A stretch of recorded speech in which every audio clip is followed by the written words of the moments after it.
200 কে কত দিয়ে গুণ করতে হবে? 270।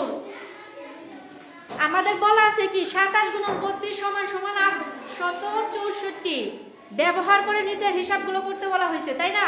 আমরা এটাকে ভেঙে লিখবো। আমরা কি বলছিলাম? এতে শূন্য, একটা শূন্য থাকলে 10 এবং দুইটা শূন্য থাকলে কত? 100 এবং তিনটা শূন্য থাকলে 1000 হয়। তাহলে এখানে প্রথম কি আছে? একটা শূন্য আছে, তাহলে আমাদের কি করতে হবে? কি করতে, কত দিয়ে গুণ করতে হবে এটাকে? 10 দিয়ে।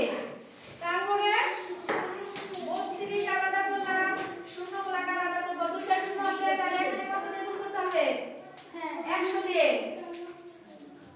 এখন আমি এই দুইটাকে আলাদা করে শূন্যযুক্ত সংখ্যা এক জায়গায় নেব।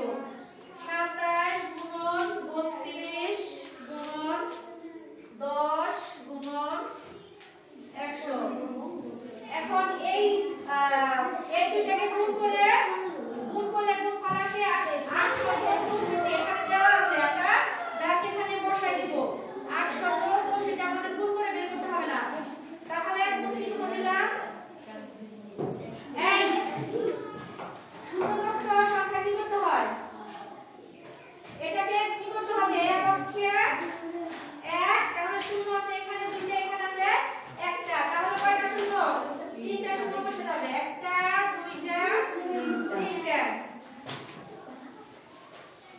এখন 1 দিয়ে যদি এটাকে গুণ করো তাহলে কি হবে? এই শূন্য দিকে বাদ দাও, শূন্য নিটা গুণ করবা না, ছেড়ে দাও। তাহলে 1 দিয়ে যেটাকে আমরা গুণ করি সেই সংখ্যাটাই হয়। তাহলে 864। 864 সাথে এই তিন শূন্য এখন জাস্ট বসে যাবে, কোনো কিছু না। ঠিক আছে? আচ্ছা, এটাই উত্তর।